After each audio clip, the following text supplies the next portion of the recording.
کہ برائی جب عام ہوتی ہے اور لوگ روکتے نہیں ہیں اور وہ سمجھتے ہیں کہ ہم اس کی زد میں نہیں آئیں گے، تو اللہ کی طرف سے جب دنیا میں عذاب آتا ہے تو لوگ اس کے زد میں آتے ہیں، آخرت میں اپنی نیتوں پر فیصلے ہوں گے۔ ایک حدیث میں رسول اللہ صلی اللہ علیہ وسلم نے فرمایا کہ جب جو ہے برائی کی وجہ سے عذاب آتا ہے تو وہ لوگ بھی اس کے زد میں آتے ہیں کہ جو وہ برائی کرنے والے نہیں تھے، جو ہے تو اس میں رسول اللہ صلی اللہ علیہ وسلم نے یہ بتایا کہ قیامت کے دن ہر ایک اپنی نیت پر اٹھایا جائے گا اور وہ اس کے مطابق اس کا معاملہ ہوگا، لیکن دنیا میں جب کوئی پکڑ یا سزا آتی ہے تو جب برائی عام ہو جاتی ہے تو جس طرح پہلے حدیث میں نے بیان کی کہ صحابہ نے پوچھا کہ انہلک وفینا الصالحون، فرمایا نام اذا کثر الخبث، کے نیک لوگوں کے ہوتے ہوئے بھی ہم ہلاک ہو سکتے ہیں۔ آپ نے فرمایا جب خبیث یا خباثت زیادہ ہو جائے تو جب اللہ کا عذاب اترتا ہے تو سب اس کے ذات میں آتے ہیں، اور اس سے روکنے کا طریقہ یہ ہے کہ آدمی برائی سے روکتا رہے۔ تو اسی طرح صالح علیہ السلام، شعیب علیہ السلام، نوح علیہ السلام، جتنے انبیاء، اور اللہ نے ان کا ذکر کیا اور فرمایا اس کے بارے میں کہ کلن اخذنا بذنبہ، ہر ایک کو ہم نے اس کے گناہ کی وجہ سے پکڑا، ان کے گناہوں کی سزا دی۔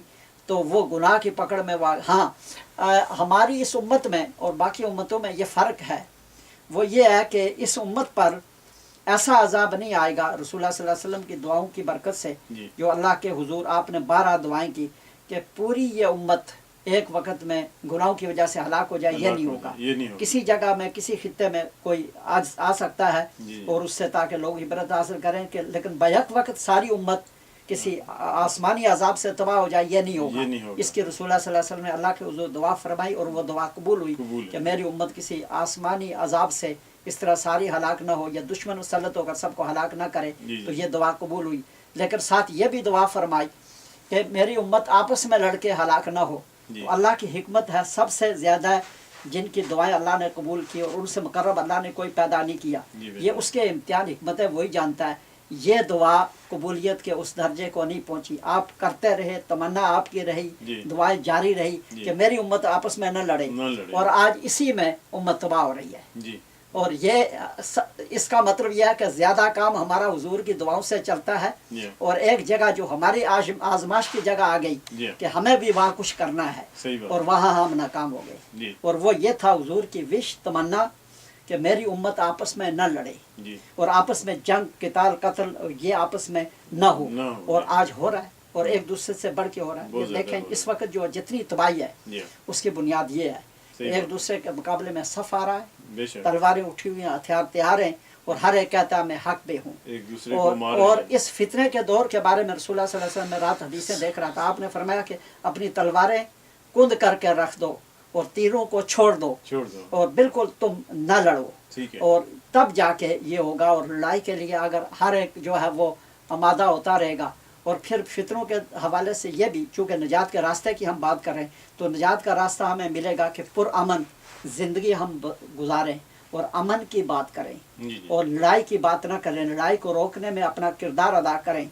اور رسول اللہ صلی اللہ علیہ وسلم نے صحیح حدیث میں، بخاری مسلم کی روایت ہے کہ جب آدمی جھگڑے کو چھوڑتا ہے، لڑائی سے وہ دستبردار ہوتا ہے، تو اللہ تعالیٰ ربض جنت میں اس کا گھر بناتے ہیں۔ جنت کا ایک بہت اونچا درجہ ہے، چاہے وہ حق پر ہے، یعنی وہ حق پر ہے اور حق پر ہونے کے باوجود اس نے جنگ کو چھوڑ دیا، وہ لڑتا نہیں، وہ جنگ نہیں کرتا، اللہ اسے یہ اجر دیں گے کہ ربض جنت میں اس کا گھر بنائیں گے۔ یہ کیوں؟ حق پہ ہوتے ہوئے حق پہ ہوتے ہوئے لڑائی نہیں کی۔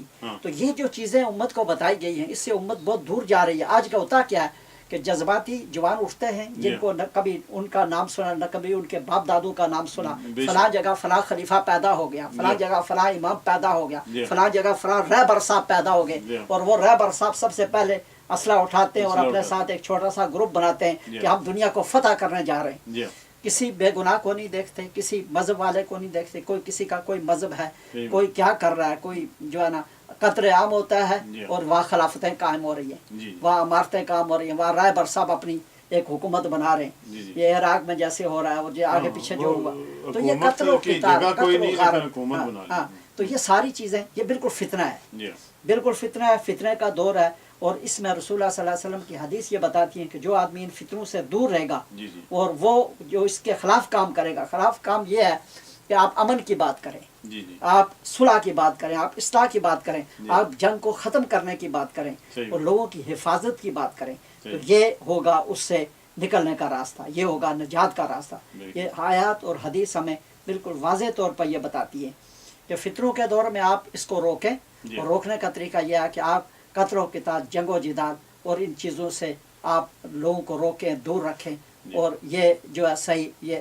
اچھا, پھر جب ہم یہ دیکھتے ہیں کہ نجات کے راستے کی ہم بات کرتے ہیں, جی. تو قرآن کریم میں اللہ نے یہ بتایا کہ جب ہمارا نظام آئے گا وَلَا يُبَدِّلَنَّهُم مِّن بَعْدِ خَوْفِهِمْ أَمْنًا, کہ ہم خوف کو امن سے تبدیل کر دیں گے, تبدیل کر دیں. سبحان خوف ختم ہو جائے گا, امن آ جائے گا. جی. لوگوں کو آسان ہے پرکھنے کا طریقہ کہ کہیں اگر کسی بھی تحریک سے دنیا میں امن قائم ہو رہا ہے تو جی. یہ سمجھ لیں کہ یہ اللہ اور اللہ کے رسول کی نمائندگی ہو رہی ہے, جی. اور اگر خوف اور پھیل رہا ہے جی. تو یہ پھر اس کے خلاف ہے, صحیح. کیونکہ شکلیں کئی ہو سکتی ہیں, صورت دیکھنے میں کچھ بھی ہو سکتی ہے کہ وہ دیکھنے میں آپ کو بڑی پرکشش نظر آئیں, جی. اور ظاہری ان کی حالت آپ کو بالکل دین کے مطابق نظر آئے, لیکن ان کا مشن اس انداز سے ہم نے پرکھنا ہے کہ اس تاریخ سے دنیا میں عمل پھیلتا ہے یا خوف پھیل رہا ہے. اور امام مہدی علیہ السلام کے بارے میں رسول اللہ صلی اللہ علیہ وسلم نے فرمایا کہ جب وہ آئیں گے تو روئے زمین کو عدل سے بھر دیں گے, جبکہ اس سے پہلے زمین ظلم سے بھری ہوئی ہوگی. جی جی.